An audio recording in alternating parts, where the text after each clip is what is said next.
Backstory, so I am a regulator, but I'm actually coming from a markets aspect. So we got involved in this in Abu Dhabi as the regulator to really work out how to regulate the space back in 2018. And back at that time, the exchanges, the brokers, the custodians outside of a few jurisdictions weren't regulated to do what they do. So with my markets background, we designed a framework to say, you look like an exchange, we've got to regulate. That's the native bird of Gibraltar. I love that. I wish that was recorded. If someone has that, I'd love to see that. We decided to regulate it that way. It's been really interesting. There's the crypto side. I sort of split into two parts. There's the tokenization, the assets as well, and there's also the technology. So from our side, it's looking at how you settle trade, record a transaction, all those sorts of things as well. But enough of me. I'm keen to hear from these guys as well. Thank you. Please. Hi. Morning. So, morning. I'm Ernest Lima, born and bred Gibraltarian. I'm a qualified lawyer. I worked in financial services regulation for 9 years prior to joining the Gibraltar Financial Services Commission, where I headed the policy team for a number of years, and I was involved in the development of the crypto regime here in Gibraltar. I was responsible for drafting the legislation for the DLT principles-based regime, and 3 years ago, I left the commission and set up a crypto consulting company, working with both the private and public sector. We advise governments, regulators in the development of crypto asset regimes, and we also work with the private sector, helping them set up in various jurisdictions, including Gibraltar, obviously. Very nice. Great to be here. Thanks. Anthony. Hi, Anthony Provasoli. I head the DLT and crypto fintech team in Hassans, which is the largest law firm in Gibraltar. And how I got into crypto, basically, we had a client that was very interested in setting up an exchange way back in the early sort of 2014, I think it was. And obviously, at the time, there was no sort of crypto regulations or even a lot of material to read on it. So it was not many people knew what I was talking about when I was asking. But that led to certain approaches to government officials and regulators. I think Ernest was already in the regulator's office at the time. Mm-hmm. And we basically kickstarted the whole well, we were strong lobbyists, at least I was, for the regulation of crypto and the regime that exists today. Very interesting. So, of course, the topic is the future of crypto regulation, but I think we need to maybe take a step back from that and go, what is the present of crypto regulation? Where do things, there's a lot happening now. So where do we stand? And I guess I'll just kind of go down the road. Simon, give us an overview. It's a good one, and I would go back even further to understand where we're at now. Let's go back a few years ago. Gibraltar 2017, as we know, I'm not from Gibraltar, but we've been watching what you guys have been doing for quite a number of years, as well as a couple of other jurisdictions. If you go back to 2017, you saw the New York DFS had some rules and requirements around it. You had Japan, Korea to an extent, and that was about it. So it's a credit to the jurisdictions that came out with regimes going back a few years ago, because as a regulator, what you want to do is benchmark, and there was no one to benchmark. Where we're getting to now is what the jurisdictions are looking at is trying to benchmark and upgrade and bring into their regimes certain requirements around what's happening. It's really hard as a regulator because if you go back a few years ago, we implement requirements around market abuse. What regulators are dealing with now who have already got regimes is things like staking, DeFi, and CeFi. That was a really good panel yesterday. The concepts around the traceability requirements, FATF is all over it, stablecoins, etc. So we've got a bit of a disparity. Those jurisdictions who are already doing it, trying to work out how to engage with their industries, unfortunately, or fortunately, you've got the bigger jurisdictions in some ways have sat outside of that. That's where we're at right now. Where it's going to get to is going to be really, really interesting because you've got some of the big ones and some of the committees that I sit on globally at IOSCO and others. It's been tasked to some of the big jurisdictions who haven't yet really been playing a key role in that space. So it's going to be very, very interesting. What it means, I think... Sorry, because I'm going to hand it back to you, but you're anticipating another question, which is I was going to bring up the role of the U.S. and China in all this? Are you, when you say big jurisdictions, is that a euphemistic? Big, I mean the UK as well. So if Okay. you look at if you look from an outsider's view, the UK is focused on its AML requirements, but also is now looking at how to bring it in. You're looking at Europe and MiCA or MiCA. Sometimes I get it wrong. They're looking at that aspect as well. There's a difference between regulators trying to allow it and some who are trying to control it. And I won't comment on which jurisdictions are looking at that, but some have certainly shut it down. And that's the big change over the last 4 years. 4 years ago, there were jurisdictions that were saying we're open to it. Some are saying we don't want it, and some are saying nothing. The jurisdictions are saying nothing now. There's very little of them. Most of them have moved from saying we're not going to allow it to what we're going to do. The big jurisdictions like the US, for example, that's a key one, and everyone's going to watch what they're going to do. But there are still some other key jurisdictions out there trying to work through it, and that's at the legislative level. The difference is then is how to actually do it, how to communicate the industry and others as well, and that's where I hope to think jurisdictions like Gibraltar, like us in Abu Dhabi and others as well, who have been doing this for years now, can in some way at least shape at the global level how to do it. But I guess we'll see how that will go going forward. But I mean, isn't it interesting, and we'll go down, isn't it interesting, I mean, ADGM, is, in my mind, is sort of a micro-jurisdiction. Gibraltar, sorry, in my mind, is a bit of a micro-jurisdiction. And yet we're talking, in this context, as it being somewhat of a peer of the larger jurisdictions, the US, UK, the rest of them. I think that speaks to the nature of the technology and the level playing field of regulation, because we're not building huge industrial plants, we're building software, and software doesn't really matter. It doesn't matter how big the jurisdiction is, so long as it actually just exists. It's interesting kind of level playing field. Look, I'll hand over in a second, but I think that's right. I think the ability of Gibraltar and Abu Dhabi, though we're small, there are many other small jurisdictions who also put regimes out as well, who have not been deemed equivalent or a place where the big jurisdictions will say, actually we respect and support what they're doing. The key for us is to make sure, and we're certainly playing our part, we have many of those large jurisdictions coming to us every month, looking at what we're doing, and at least in that way, we're making sure that they don't go off and change the dynamic going forward as well. But that balance is key. Being innovative and holding your reputation as a regulator is that balance we think about every day. Fascinating. Ernest, let's go to you. And you dropped something fascinating in your bio. If I heard you correctly, you helped draft the law. Is that correct? So please, you know, for the moment, the present status of crypto regulation, but I'd love to learn a little bit about your drafting process and what your inputs were and with kind of the balancing you were doing in your mind. So please. So I'll start off with the current position of crypto regulation in the world, because I think it's important to mention FATF and the international standards that they've implemented for AML in particular. And there's obviously a lot of jurisdictions that have reacted to that, and they've implemented, at least from an AML perspective, a VASP regime. So just, we're going to do the thing where I say, talk to me like I'm 5. Okay, so FATF, just kind of walk the audience through it, and that directive?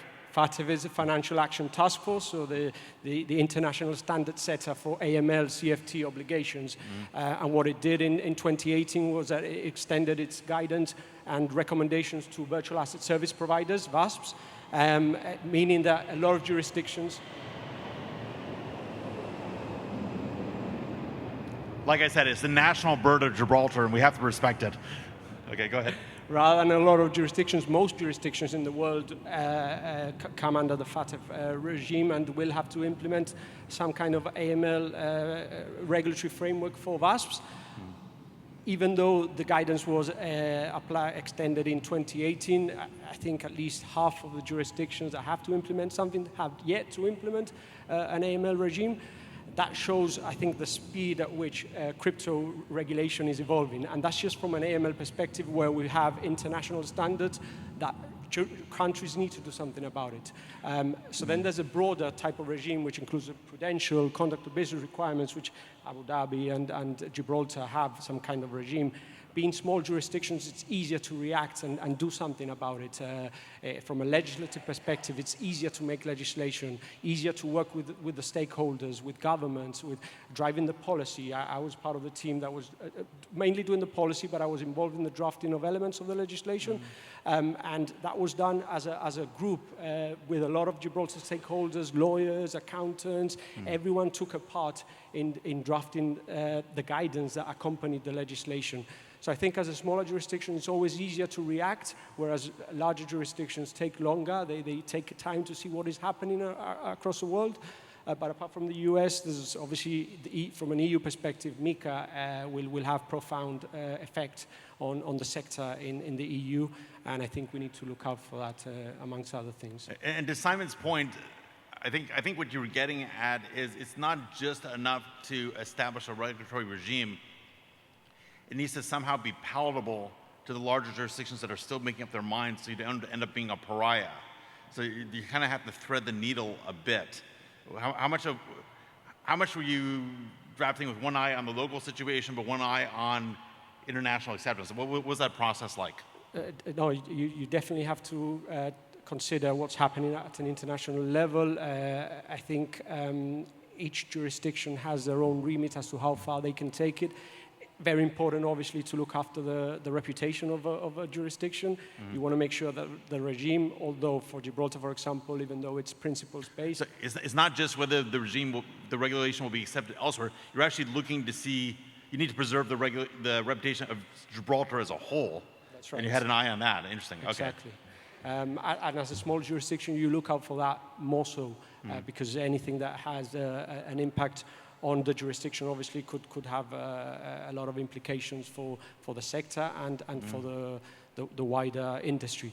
So the reputation of the jurisdiction, the consumer protection is also fundamental as well when looking at developing any kind of regime, especially when you're looking at having conduct of business requirements and consumer protection provisions and guidance to make sure that it is a comprehensive regime, I would say, in Gibraltar, but it's still robust enough and allows the flexibility. And coming on to that point, because I think it's very important when developing a crypto regime at this moment in time, because of all the different products that are coming out all the time, it's important to be able to adapt the regime. And that is something that we do have in Gibraltar. It's principles-based. It allows for new guidance, new requirements to be implemented fairly quickly. And I think that is something that definitely needs to be borne in mind. Interesting. Anthony, let's get to you. Last time I was here was 3 years ago, and Hassans has always been at the forefront of crypto and blockchain. It's interesting. You're not the new kid on the block. There's been some background. How do you manage your private clients and also your sort of policy-making role and kind of weave that together to achieve a good outcome? Yes, so exactly. I mean, we've been around since the beginning. Like I said before, we were very involved in pushing the government and the regulator to regulate the industry, because I remember having some lunches with Ernest and Nikki Gomez, and who also works with Ernest, and they used to be part of the team. So the first Innovate and Create team, I think it was called, at the FSC, and they didn't want to regulate it. They were like, I don't think it's the right thing. Is it the right thing for Gibraltar? We need to be careful.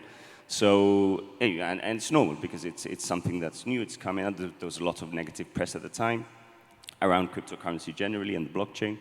But going to the state of play as it is today, I think obviously Ernest and Simon have touched upon the global landscape. But I think there are several jurisdictions now that have a sophisticated regulatory framework, and then there's all the others who are mainly focusing on KYC and AML. And Sorry, mainly focusing on? KYC, AML, anti-money laundering, basically. Right. And I think Gibraltar is one of those that has a very sophisticated regulatory framework, which doesn't just focus on are you complying with anti-money laundering rules? It goes much further than that. And you asked a question before about, to Ernest, did you have an eye on what the rest of the world was doing or how they may react?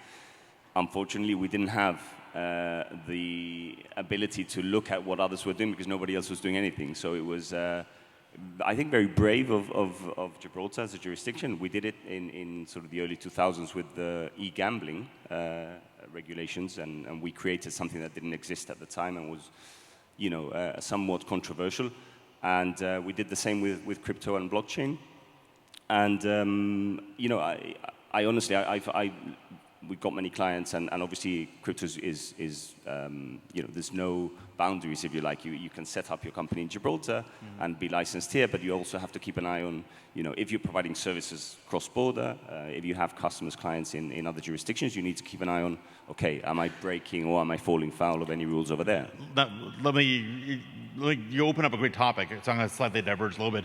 If you're a company providing services, yes, you need to be very sensitive to those other jurisdictions' law, because they'll have basically they haul you into court there. If you're setting up, just say, a layer 1 blockchain or a software structure, especially a decentralized one, do you care? Does the concept of regulation apply? Great question. Look, I'm a lawyer, you're a lawyer. I guess we all got to be careful, but just as much as you can answer that one. Yeah, I mean, we were having an interesting conversation out there with William Gracia from the FSC yesterday around this topic, and it's great to be able to meet with a regulator casually and speak about these things sort of in a and sort of almost brainstorm, right? But you're right. I mean, I didn't answer the question, I think, and nobody did, which was your first question about, what is the state of play now in Gibraltar? And we haven't touched upon what the state of play is in Gibraltar, but we have DLT regulations which cover the storage and transmission of crypto assets. So if you are a company that is either storing or assisting in the transmission of crypto assets belonging to customers, that means that you fall within the scope of the DLT regulations.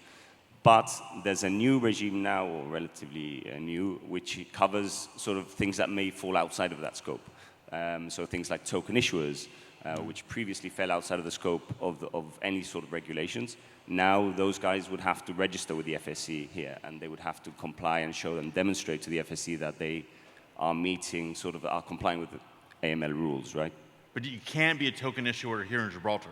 You can. Well, that's a big. Yeah, you can be a token issuer here in Gibraltar, and you can register, which means that it sort of gives you a little bit of a sort of a badge of honor, a badge of credibility, if you like, to be able to show your perhaps investors or any partners that you may be working with. Maybe you want to open a bank account, and banks, how difficult they can be when they hear the word crypto. But if you're a token issuer, and you say to the bank, listen, I'm registered with the regulator in Gibraltar. And that registration is purely around KYC and anti-money laundering. So we basically apply the same rules that you apply in your bank to our customers. So that gives the bank, or should give the bank, an element of comfort when dealing with a company who may want to open a bank account. Okay, lawyer, should is loaded word. Do token issuers in Gibraltar, do they successfully open up bank accounts? Yes. Okay, good. I like one-word clear answers. Now, again, explain to me like I'm five. The VASP model seems to be, I think Gibraltar is one of the innovators of it here, but I think it's being copied or emulated in different forms in different jurisdictions. Maybe we can involve everyone in the conversation. Why? Why was that model chosen? What is a VASP, and why does Gibraltar use that model? Or feel free. So I think the VASP model is and basically a lot of what most jurisdictions are doing is... And by the way, virtual asset service provider, yes? Yeah. All right. What most of jurisdictions are doing is making sure that those VASPs, or virtual asset service providers, are complying with anti-money laundering rules. So that is the starting point. We want to make sure that they're complying with anti-money laundering rules, and with many jurisdictions, that's where it ends. You just need to register with the relevant authority, whether it's in Gibraltar, for example, it would be the Gibraltar Financial Services Commission. In Spain, for example, it would be the Banco de España. So it depends on where you're going. But I've seen, because I've looked at it for a number of our clients, it's almost identical process and proceed. And you need to prepare a KYC and AML policy. You need to look at business risk assessment, fitness and propriety of the people involved, and you need to have a money laundering reporting officer that knows is fit and proper and has a relevant competence. And is it a bit of delegating or outsourcing compliance so the government doesn't have to do it all itself? So in some cases they allow outsourcing. In others, they're more restrictive. But yeah, that's the anti-money laundering regime, and that is almost identical in certainly in most of the European jurisdictions that we've been looking at, and abroad. Interesting. Now, all of you, if you want to comment. I just wanted to add that I think that's the VASP model, which I think derives from the FAT of the Financial Action Task Force standards, which is why I think a lot of jurisdictions are following that approach. But I think interestingly with Gibraltar has a DLT regime which is quite unique, and very few jurisdictions have actually followed that model. Other jurisdictions are coming up with comprehensive regimes, but instead of VASPs, you hear about digital asset service providers. You've got CASPs in the EU, crypto asset service providers. So I think that's going to be quite interesting as well, how you align the different terminology with the scope as well that they bring within their regimes. The scope seems to differ. Apart from an AML perspective, but for broader regimes, I think there are divergences at the moment, which are something that definitely worth looking out for. Interesting. All right, and then Simon, you touched on MICA. Is that the correct pronunciation? Yes. A non-European, I don't know. I call it MICA. Yeah. MICA. Okay, MICA. Fine. This is being recorded. Let's just pretend I did it the right way. So. Post-Brexit, Gibraltar, I believe, is out of the EU, and the ADGM obviously is never part, but kind of associated with that market just geographically. How do you weave together these different? What's the effect of? Let me frame this correctly. What's the effect of MICA or MICA, however you say it, and EU regulation, given that you're sort of in a periphery jurisdiction? Can you weave your own path? Do you have to take into account how do you match it with the UK rules, and how do you weave it in with what the UAE has? And I'll start this way and go this way. Yeah, it's a good one. The way we see it is, and maybe Gibraltar's been that way for a few years as well, regulators like to determine equivalence with other jurisdictions. So what you do is you say... sorry, just say that again. Regulators like to... determine equivalence. Okay. And one of the issues that's existed globally in the crypto space is for the early starters like Gibraltar and Abu Dhabi and others as well, there's been, first of all, as I mentioned, no way to benchmark who else is doing it. And then if you have a provider coming from another jurisdiction, if it's unregulated, there's no way to say we can allow that firm to come in. So from where we sit, a little bit further away than Gibraltar with MICA, this is potentially a good thing because it may mean that some of our firms may be able, as an MTF, for example, offer their services into Europe and vice versa as well. That's at a broad level. Outside of that, the details of what MICA will bring in terms of its treatment of the assets and the activities as well, that's a bigger one. But we've never really tried to tread a path of saying we want access or want to be part of Europe. We've determined our own way. What I think is good though, and it goes back to the bigger question, is what the market doesn't need is a hodgepodge of different regulatory standards around the world for everybody operating, whether it's in one jurisdiction or multiple. What the industry needs is clarity from the regulators to align that. So good or bad, at least the step of MICA is bringing in some standardisation of requirements across Europe. They may be aligned with other jurisdictions as well, and it will give those jurisdictions the ability to now talk to each other because in both jurisdictions the activity is regulated. And up until now, there haven't been many jurisdictions who really truly regulate the activities of a broker or a DLT provider and others. This is a good sign without getting into the detail of what it means. It's a good progression now and want other parts of the world to catch up as well. Now, just to tease this out a little bit, there's clarity by the regulators, but then there's also consistency. Is it somewhat of a benefit, perhaps, that there's inconsistent or non-aligned regimes in different places and you can kind of play with that, or is it annoying? No, there's two parts. So as a regulator, we don't want inconsistency. Probably as a provider, it gives, as an active participant in the industry, it then may give them the choice of where to go because what the regulations have set as will say that's how we want to go and operate. So what you don't want is every regulator being exactly the same because then it becomes a jurisdictional play of saying we just want to be there because that's where they're at. However, some differences I think are important. Clarity probably is even more important. Actually knowing and regulators setting out and saying, this is what you need to do is probably more important, I think, at this early stage. And maybe it might take 5 or 10 years to align that consistency, but at least we've got something now to start to play with. Right, and I'm going to tease it out a little bit more. Given that these networks, layer one networks, are inherently global, and you're going to be accessing them from multiple jurisdictions, I understand what you're saying, that there's like a competitive benefit to having them being inconsistent, and you can kind of find your ecological niche. But if I'm an operator of a fundamental technology that's meant to be accessed globally, does that inhibit my ability to operate? Well, there's some bits, like we've touched on the FATF requirement, the travel rule, the VASP requirements. That's set at a global level, and every regulator has to follow. If you look at the area I'm responsible for, which is the exchanges in Abu Dhabi, we've set a standard. It's probably not the same as every other standard as well. It's key. But then it comes down to what the activity is. So if you're onboarding clients from all around the world, yes, regulators want to be able to say, if you onboard a client from Gibraltar or Abu Dhabi or the US, there should be some consistency of way of doing it.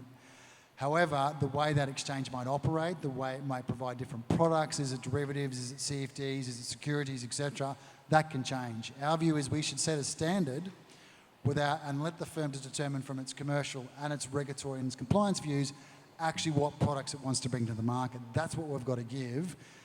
On a global sense, then it might change. Now, what's probably the question to go back to you on is what's happening now is the global players are competing regionally. So if you go back 5 years ago, it was unregulated. You could exist in some sort of netherworld, exist in some sort of jurisdiction, provide services globally. Those days have gone. And what it's now forcing the firms to do is work out how, as a global group, we can compete globally. So where do I position myself in Europe? Where do I go in the Middle East? Where do I go in the US? That's the interesting part now. And that might change, but at least those options are becoming more clearer as what they've got to do if they do want to compete globally. So I'm hearing from you that there is still a distinct separation of geographical markets, number one. And number two is, you're right, when you're talking about a layer one blockchain, that's inherently global. But if you're talking about perhaps an exchange, that's more local in nature, and then you can have an inconsistency that benefits that local environment. I mean, example of that, everyone will come to us and say we want to be an exchange in Abu Dhabi, and it's not an exchange. What they do is route the orders out to another order book that's unregulated. That's not an exchange, that's a broker, that's routing activity. But some jurisdictions might call that an exchange. You get the concepts of a regulated platform when you're not quite sure what it is. But anyway, enough of me, over to these guys. I want to shift. Yeah. It's great, we could go on, but please, I'd love to get your input. So going back to the topic of MiCA, I think it's quite interesting because at the moment the situation in the EU is quite fragmented. Jurisdictions have either implemented an AML regime to comply with the FATF standards or implemented some kind of broader regime, and there's a lack of harmonization at the moment across the EU. So MiCA will bring a lot more clarity, a lot more consistency, and because it's an EU regulation, it's directly applicable in all EU member states, meaning that there's less chance of different interpretations by regulators or by lawyers as to what it means to be a crypto as a service provider and the activities that come within scope of that regime.